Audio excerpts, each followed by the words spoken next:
Bonjour à toutes et à tous, soyez les bienvenus sur Mosaïque Cristal, au programme de ce 30 minutes du cinéma, mais aussi de la musique avec le démarrage du festival Euroclassique. Ce sera ce dimanche. Alexandre Alexievitch, bonjour. Bonjour. Alors vous allez en parler avec nous, on vous retrouvera en deuxième partie d'émission. On aura également l'occasion de retrouver Laurent Bartel, bonjour. Bonjour. Ce dimanche, le Conseil de Fabrique et la commune de Zétain commémorera les 80 ans de l'évacuation en Charente de la commune. Nous en parlerons plus longuement tout à l'heure. Merci d'être avec nous. Marie Morgan nous accompagnera aussi. Salut. Salut. Notamment pour nous donner des bons plans de sortie. C'est à suivre dans ce journal. J-4, voire J-1 avant la rentrée. Marie-Luf fait elle aussi ses emplettes de dernière minute. On la retrouve chez Calipage à Sarreguemines. Salut Margot, alors sur les réseaux sociaux je racontais en juillet avoir déjà acheté mes fournitures scolaires. T'as bien entendu, fournitures scolaires, en réalité agenda, stylo, trousse, parce qu'en tant que journaliste on a besoin de ces petites choses pour travailler au quotidien, mais la rentrée pour moi c'est bien loin. Et j'ai voulu savoir si les fameux cahiers 96 pages, 210 pages, grand carreau, petit carreau étaient toujours au programme pour les écoliers. On regarde le sujet que je t'ai préparé. Merci Marie, on va voir le sujet juste un petit peu plus tard. On poursuit d'abord avec les infos essentielles de ce jeudi 29 août.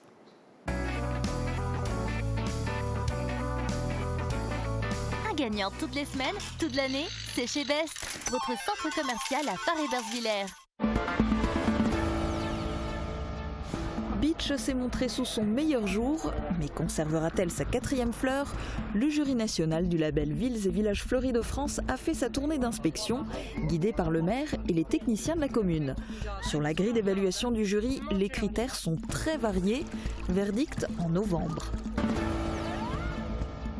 J-4 avant la rentrée, pas de rush pour autant dans les magasins de fournitures scolaires. Chez Calipage, en zone commerciale de Neunkirch à Sarreguemines, on s'attend à voir du monde samedi prochain et surtout les soirs de semaine et le samedi qui suivent la rentrée pour les retours et les derniers achats. La majorité de la clientèle a fait ses achats fin juin, début juillet, car le magasin organise des promotions en fin d'année scolaire. La vérité si je mens, 2 réalisateurs et 3 acteurs de passage à Sarreguemines. C'est aussi ça la magie de Cinécool, permettre au public de rencontrer des équipes de films lors de projections en avant-première. Les cinéma-forums de Sarreguemines continuent leur programmation Cinécool avec 2 autres avant-premières et toutes les séances pour tous les films à 4,50 €. Attention, c'est seulement jusqu'à samedi soir.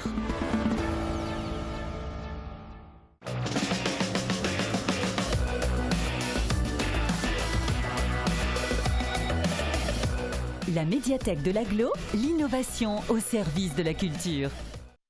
On lance une page météo qui vous est présentée par Marie Morgan. Regardez.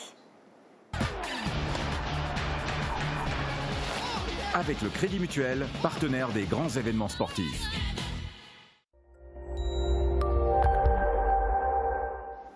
Demain, on aura le droit à une nouvelle journée bien ensoleillée. Le soleil va dominer dans un ciel parsemé de petits nuages. Les températures seront comprises entre 15 et 18 degrés le matin. Les maximales iront de 27 à 30 degrés. Demain, nous serons le vendredi 30 août et nous fêterons les fiacres. On perdra 3 minutes de soleil. Il se lèvera à 6h45 pour se coucher à 20h18. Vous aussi, vous avez peut-être rencontré une menthe religieuse dans les parages. Certaines se baladent à Sarreguemines, comme sur cette photo prise par Charles Braun. Merci à vous et n'hésitez pas vous aussi à nous partager vos photos par mail ou sur notre page Facebook.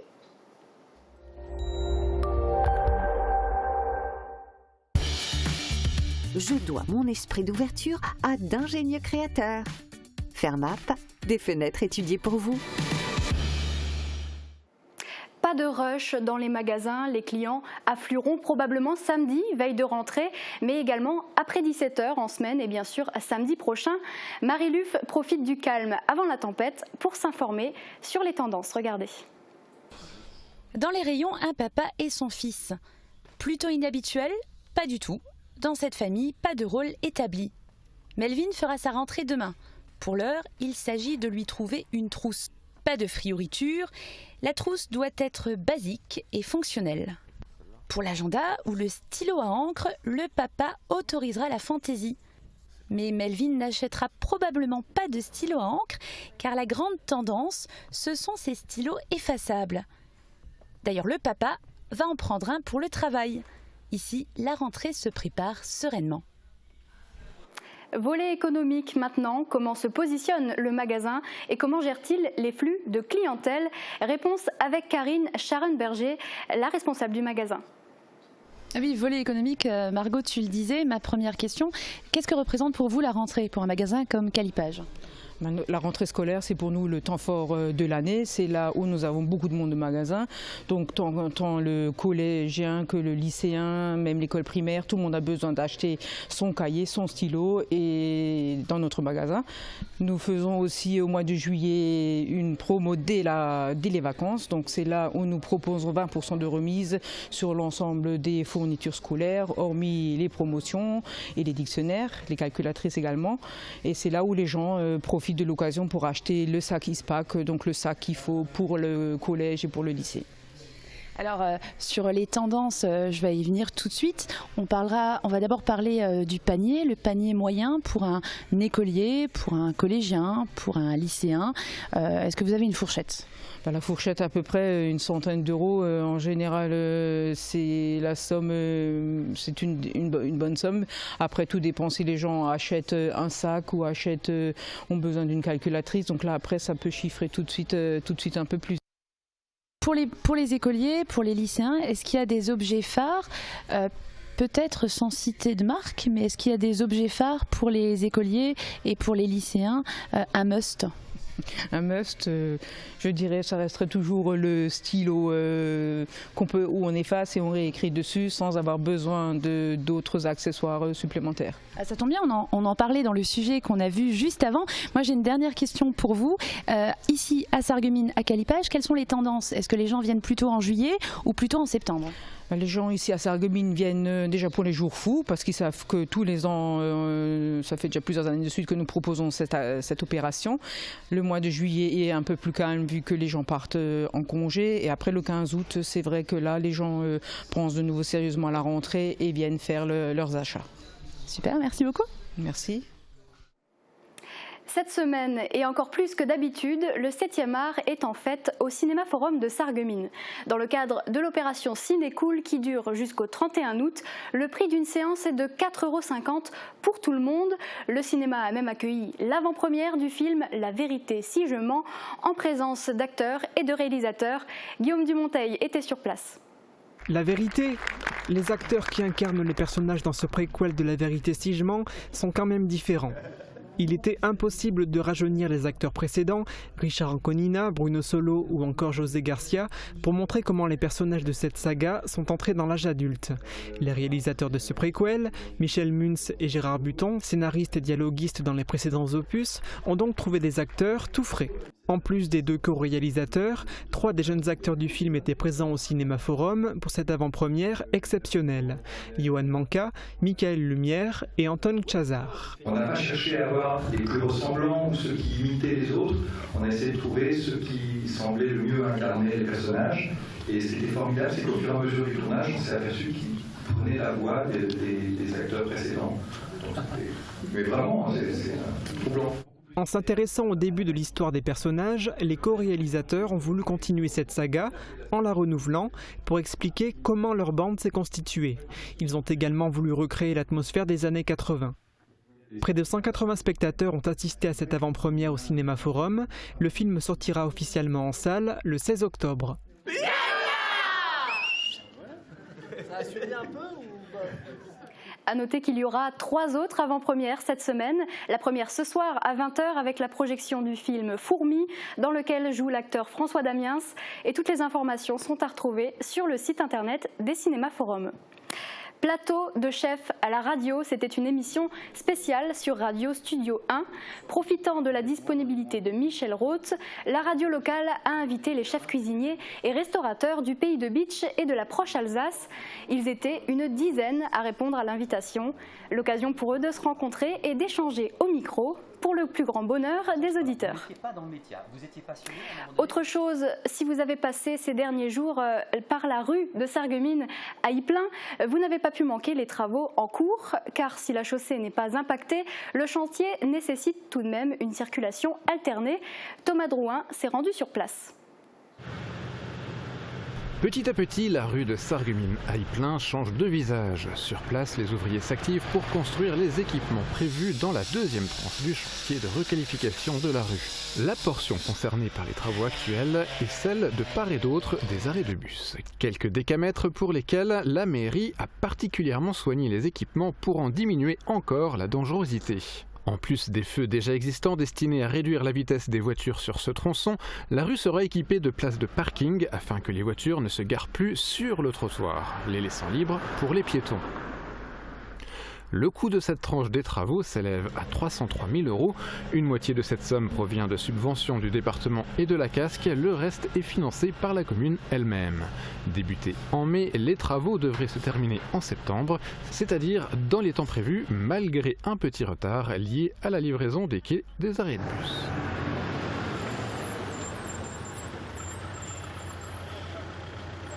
Mais il n'y a pas que du côté de la voirie que les chantiers avancent. Un peu plus haut, côté stade, le chantier du bâtiment destiné à remplacer l'ancien clubhouse incendié en 2017 avance lui aussi. Un mur longeant le terrain est en voie de finalisation, ainsi que le drainage. La commune espère voir s'élever les 4 murs et le toit d'ici mars 2020. C'est tout pour l'actualité du jour, mais restez avec nous. Après la pub, nous parlerons entre autres du festival Euroclassique qui démarre ce dimanche. A tout de suite. Sport, loisirs et bien-être au pays de Beach, grâce au centre aquatique de Rohrbach et à la piscine de Beach.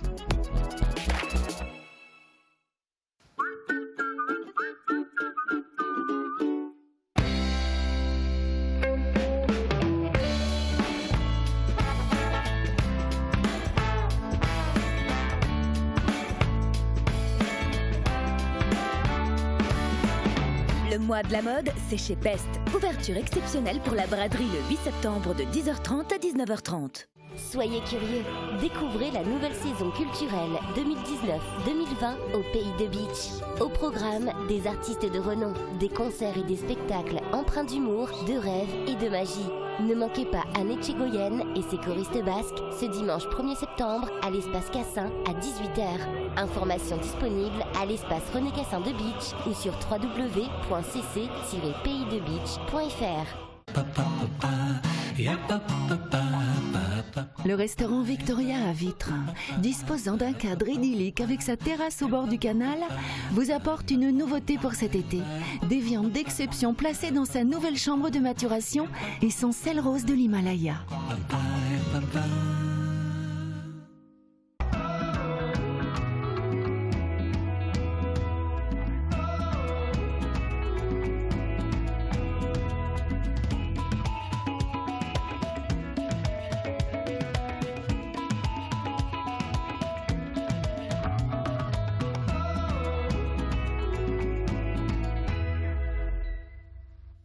Vous l'attendiez tous?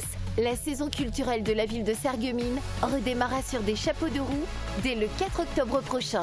Marc Lavoine, Maxime Le Forestier, Guillermo Guise, Guillaume Meurice, Nora Hamzaoui, Blancas, les frères Jacquard et bien d'autres. Tout un programme à découvrir sur www.sarreguemines.fr. Abonnement à partir du mardi 10 septembre à 10h dans le hall d'entrée de la scène de l'Hôtel de Ville ou sur internet www.sarreguemines.fr. Gérard est l'heureux propriétaire de ce scooter électrique. Moderne, pratique et confortable, il lui a rendu l'autonomie en toute sécurité. Avoir un scooter, c'est super! Redécouvrez le plaisir de vous déplacer. AVS Médical vous propose une dizaine de modèles adaptés à vos besoins. Venez les essayer dans nos boutiques. AVS Santé, notre métier, vous accompagner. L'atelier gourmand, l'étape gourmande en zone industrielle de Sarreguemines. Du pain frais toute la journée, des pâtisseries artisanales, des menus pour tous les goûts avec le wrap Viva Mexico et le hamburger Bacon New York. Passez nous voir et pensez au drive. En ce moment, profitez d'un instant fraîcheur avec nos délicieuses glaces. Il y a forcément un parfum dont vous raffolerez. On va faire un réglage.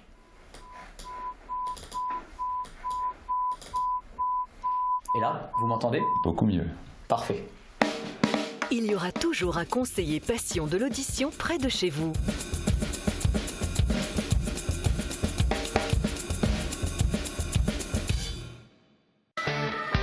les tendances déco sont chez Pink, saison par saison. Et pour toutes les occasions, votre paradis déco vous accueille sur plus de 1000 mètres carrés. Venez chez nous. En plus, le parking est gratuit à l'arrière du magasin.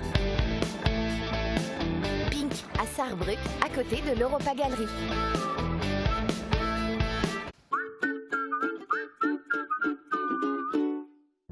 Pour vos menuiseries, demandez le conseil, le choix, la pose. Exigez la qualité, le service et l'expérience. Agi Fermeture. Marie-Morgane, l'été se termine doucement, mais cette saison, c'était aussi celle des festivals. Et ça t'a inspiré pour la question du jour. Exactement, on a voulu savoir si nos internautes avaient profité de leurs vacances pour assister à un festival. Et on leur a posé la question, ils sont 17% à avoir répondu oui. Morgane a participé au festival des plages électroniques à Cannes et c'était, je la cite, de la bombe. Thibaut était lui aux Vieilles Charrues. Et pour Anne, c'était un tout autre style de musique. Elle a participé au Hellfest et elle a vu notamment les concerts de Muse, Foreigner et Metallica, et elle a écrit « C'est pas fini, on en a sous le pied pour l'hiver ». Merci Marie-Morgane. Oui, c'est vrai, la période des festivals n'est pas encore terminée. La preuve, ce week-end marquera le début du festival Euroclassique, le fameux festival de musique franco-allemand sur les territoires du Pays de Bitche, de la Sarre et de la Rhénanie-Palatinat, qui dure depuis bientôt 30 ans maintenant. Alexandre Alexievitch, ce festival aura pour ouverture ce dimanche à Bitche un concert qui s'annonce déjà très fort. Oui, tout à fait. Ce sera un des temps forts du festival. C'est cette année, effectivement, que le festival s'ouvrira à Bitche, à l'espace Cassin, avec une chanteuse basque, Anne Etxegoyen, qui viendra avec le chœur d'hommes basques pour nous faire découvrir la musique de son pays, le Pays basque. Et ça annonce déjà un programme très riche, très varié, très diversifié. C'est sur le thème des racines ? Le thème, c'est le thème Heimaten. Heimat, c'est le pays natal. Mais ça veut aussi dire, de façon beaucoup plus large, un sens un peu plus universel, les racines de tout un chacun. Et c'est dans ce sens-là que nous avons travaillé ce festival cette année. Les racines de musiciens du monde entier qui viendront se produire sur notre territoire. Exactement, du monde entier. Il y aura aussi bien des chanteurs du Burkina Faso qui viendront nous faire découvrir le socan. Donc c'est un chant traditionnel du Burkina Faso. Nous serons également des interprètes des chants tziganes, qui est une musique peu connue et qu'on découvrira également. Donc c'est vrai, c'est très varié, c'est universel. Comment fait-on pour attirer autant de diversité sur notre territoire ?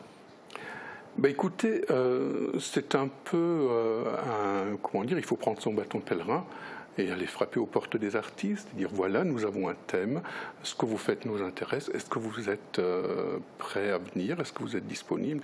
Et je dois dire qu'Anne Etxegoyen a été ravie de venir et je pense que c'est pour le Pays de Bitche, c'est super.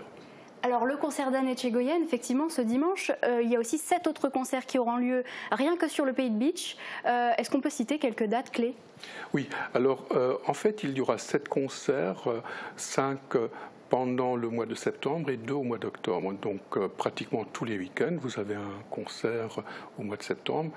Ça démarre dimanche. Le week-end d'après, il y aura Socan. Puis après, il y aura à Anvillers-Bacleheim. Nous aurons Jérôme Le Faucheur, concert d'orgue à Schmidt-Willer. Nous aurons Götzenbrück également. Enfin bref, tout ce programme est détaillé sur le site que vous présenterez à la fin de l'interview, je pense. Oui, qu'on peut d'ailleurs mettre maintenant, qui va s'afficher. C'est le site internet où on peut retrouver toute la programmation. Exactement. Et puis également réserver ses places. Oui. Plus de 8500 spectateurs à chaque fois sur l'ensemble du territoire du festival. J'imagine qu'on en attend encore plus cette année. Cette date rien qu'au Pays de Bitche, c'est plus que l'an dernier, c'est une de plus. C'est une de plus que l'an passé et nous essayons effectivement d'étendre ce festival aussi bien par une extension territoriale, c'est-à-dire nous allons dans des villages présenter les spectacles, les concerts, mais également à travers la quantité de concerts. Et cette année, 7 concerts sur les 2 mois, c'est bien. C'est bien. L'ensemble, comme vous l'avez dit, 27 concerts sur l'ensemble de la Sarre, de la Rhénanie-Palatinat et du Pays de Bitche, ça fait pratiquement 2 concerts tout le week-end. Hein, c'est énorme. énorme. Ce sera très animé. Qu'est-ce qui a permis de rajouter? J'imagine que le budget a été aussi élevé un petit peu pour permettre d'agrandir le festival. C'est tout à fait cela. C'est le nerf de la guerre, l'argent. Et nous avons eu le bonheur et la chance d'avoir une rallonge budgétaire de la part de la communauté de communes que nous remercions, bien sûr.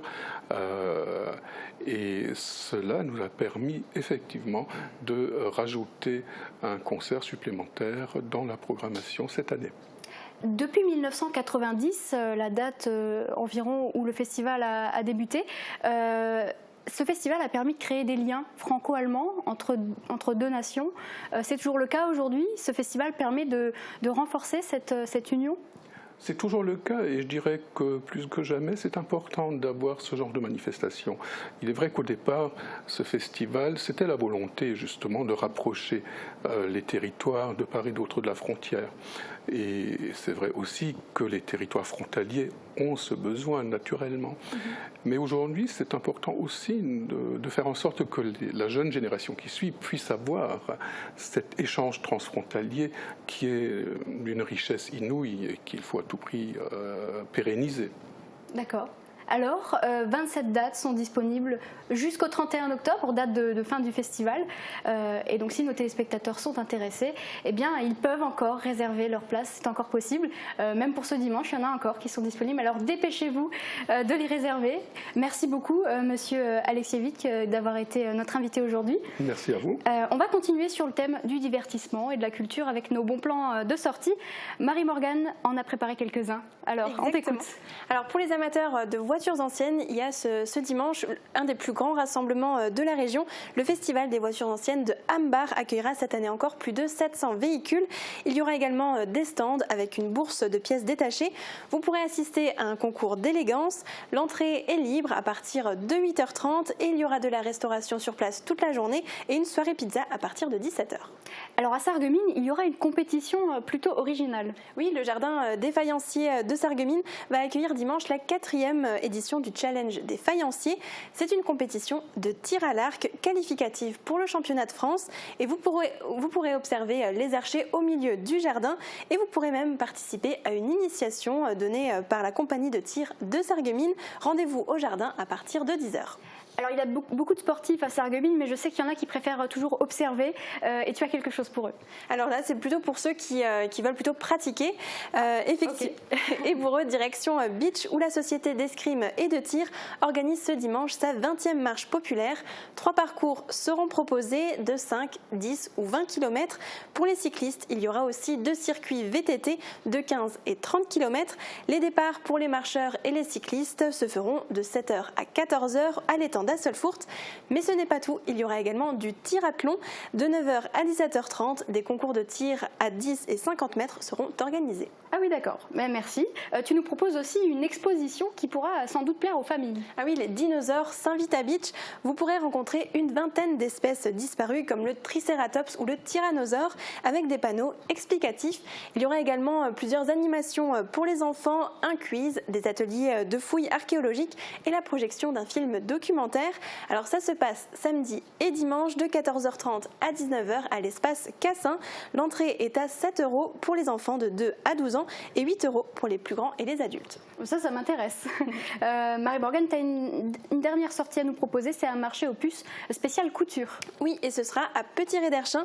L'association Patch Plaisir vous accueillera pour les puces des couturières, l'endroit idéal pour chiner du tissu, des boutons, trouver du matériel de couture, des broderies et j'en passe. L'entrée est libre, alors rendez-vous à la salle socio-culturelle de 9h à 18h et de la restauration sera proposée à midi. Très bien, merci beaucoup Marie-Morgane. Et ce dimanche toujours, et oui décidément il va s'en passer des choses dimanche, nous commémorerons les 80 ans de l'évacuation du village de Zétain, direction essentiellement la Charente mais pas que. Le 1er septembre à 15h, dimanche, jour pour jour et heure pour heure, Laurent Bartel, le conseil de fabrique de Zétain, a mis la main sur un document il y a 2 ans que vous qualifiez d'exceptionnel, enfoui dans les archives de la paroisse. Est-ce qu'on peut d'abord revenir sur ce document que vous avez apporté? Qu'est-ce qu'il contient? Que je peux vous montrer là, c'est un cahier d'écolier, comme on en connaissait quand on était petit. Et quand on l'ouvre, alors on a trouvé ça quand les archives ont été déménagées. Et en ouvrant ce cahier, je vais vous lire la première page. Elle dit ceci. « À mes chers anciens paroissiens de Zétain, voici l'histoire de notre exode en Charente, telle que je l'ai vécue avec vous en l'année 1939-40. J'en fais cadeau aux archives paroissiales de Zétain, afin que le souvenir de cette tourmente fantastique se conserve à travers les siècles. Zétain, le 19 décembre 1971, l'abbé Desmalets Aloïse, curé en retraite, a éteint. » Il a été écrit en 71. Oui. Donc bien après la date de l'évacuation, en 1939. Et en fait, il relate tout le parcours de l'évacuation, les conditions d'évacuation, le voyage, c'est ça? C'est ça. C'est pas jour après jour, mais c'est quand même un journal. C'est une année durant, puisqu'ils sont partis le 1er septembre 1939 et ils sont revenus le 14 septembre 40, donc une année complète. Et donc on y voit l'entrée en matière, l'évacuation, le transport, d'abord marcher à pied jusqu'à Sarre-Union et au-delà, prendre le train pour une destination complètement inconnue, personne ne savait où aller. Ils arrivent en Charente, personne ne les attendait. Les gens étaient complètement dépassés. Ils avaient eu l'annonce quelques heures avant d'accueillir des réfugiés. Ils ne parlaient pas la même langue. Les uns parlaient plate, les autres français, personne ne se comprenait. Pas de place. Et puis, ils s'y sont fait quand même. Et puis, ils sont revenus en Allemagne, puisque l'année d'après, ils sont revenus très contents, in der Heimat, à la maison, mais en Allemagne. Et donc, c'est ça aussi, de retrouver un village complètement vide, les maisons vidées, il n'y a plus rien, les meubles des uns chez les autres, enfin, c'était complètement désorganisé. Et donc, trouver ce livre, c'est un document exceptionnel, c'est tombé du ciel pour oser une métaphore religieuse. C'est un patrimoine culturel et très bien écrit, très joliment écrit aussi. L'écriture est magnifique. Quand on voit l'écriture manuscrite comme ça, c'est consigné avec précision, avec des documents, avec des anecdotes rocambolesques, drôles. C'est un homme, avant tout, qui dit ce qu'il a vécu et comment il a vécu. Et c'est très saisissant pour ça, d'avoir ce témoignage de l'époque. Et alors, c'est vous qui avez mis la main dessus. Le Conseil de Fabrique, oui. Le Conseil de Fabrique, et alors qu'il est, aucun texte n'a été lu, n'est connu du public. Non. Et ce dimanche, à l'occasion des 80 ans, vous allez le faire. Vous allez lire un extrait à l'église de Zétain. Alors c'était l'occasion, parce que la nouvelle a été donnée à 15h dans l'église. Donc toute la paroisse était réunie puisqu'elle priait des chapelets pour que la guerre n'ait pas lieu. Et à un moment, entre un homme qui dit au curé, dites aux gens de partir, consoler, le village doit être évacué. Et donc le curé se retourne et il a les larmes aux yeux et il leur dit, in Gottes Namen gehen, partez. Et en 2 heures, le village était vide. Incroyable. Incroyable. Puisque ça faisait depuis bien plus longtemps que l'évacuation se préparait déjà. Elle était préparée en haut lieu et puis sur papier, mais après l'entrée en guerre, le 1er septembre, dans la nuit de la France et de l'Allemagne avec l'Allemagne, ça a dû aller très vite et c'est une grande précipitation que tout ça a été organisé et réalisé. Et donc dimanche, vous allez proposer aux gens qui seront présents une lecture accompagnée d'un concert? Oui. C'est ça? Alors, mon métier d'acteur et mon envie fait que ce document, qui relève de tout le monde, qui est le patrimoine commun, comment le rendre public, comment le partager avec tout le monde. D'autant qu'il y a des gens qui l'ont vécu, qui vivent encore. Et donc, c'est un cycle de lecture qui va commencer dimanche. Dimanche, c'est une lecture avec un concert d'orgue. C'est un document littéraire aussi, donc comment rendre compte culturellement de ça, pour que ce soit agréable à regarder. Et puis... et que les gens aient envie de venir, de savoir la suite. Donc il y aura une introduction, tout ce qui s'est passé un peu par ici, mais après le voyage, l'arrivée là-bas, le séjour là-bas, on va réaliser un cycle de lecture tout du long de l'année pour suivre pas à pas la vie, le quotidien des Étingeois en Charente, le retour aussi, et associer les enfants aussi à ça, pour que les enfants et le grand public sachent ça, parce que beaucoup de personnes ne savent plus que tout le monde a été évacué ici, nos grands-parents, nos parents sont partis. Et donc rendre compte de ça, que la mémoire soit rétablie de ça, perpétuée, et aussi que pendant toute cette année qui va arriver, que les gens se réunissent, qu'ils parlent, qu'on enregistre ça ça, qu'on le note, qu'on récolte des photos. Je lance un appel à tout le monde. Si vous disposez de photos, d'écrits, de lettres, qu'on puisse, à partir de ce document, faire un livre documenté, illustré, pour que cette mémoire perdure. Perdure, et c'est très important, d'autant plus que c'est pas seulement la mémoire de la commune de Zétain, c'est la mémoire de millions en fait d'Alsaciens. De tous les villages ici, de tous les villages. Et en Alsace aussi, ouais. Tout le monde est concerné. D'ailleurs, j'invite tout le monde vraiment à venir dimanche parce que ça résonne avec notre histoire. Nous, étant petits, on en a parlé tout à l'heure aussi, on sait des choses, on nous a parlé de ça. Et venez entendre votre histoire et pour vous la réapproprier et venez l'étoffer avec vos témoignages, avec ce que vous savez. Et vous serez bien sûr là pour répondre à toutes les questions, pour échanger avec tous ceux qui viendront. Ben oui. Voilà, et ben merci beaucoup d'avoir partagé ce moment avec nous aujourd'hui. Monsieur Bartel, Monsieur Alexievitch, merci aussi, à bientôt. On vous souhaite un excellent festival Euroclassique 2019. Il est temps pour moi de vous souhaiter une excellente journée. À bientôt sur Mosaïque Cristal.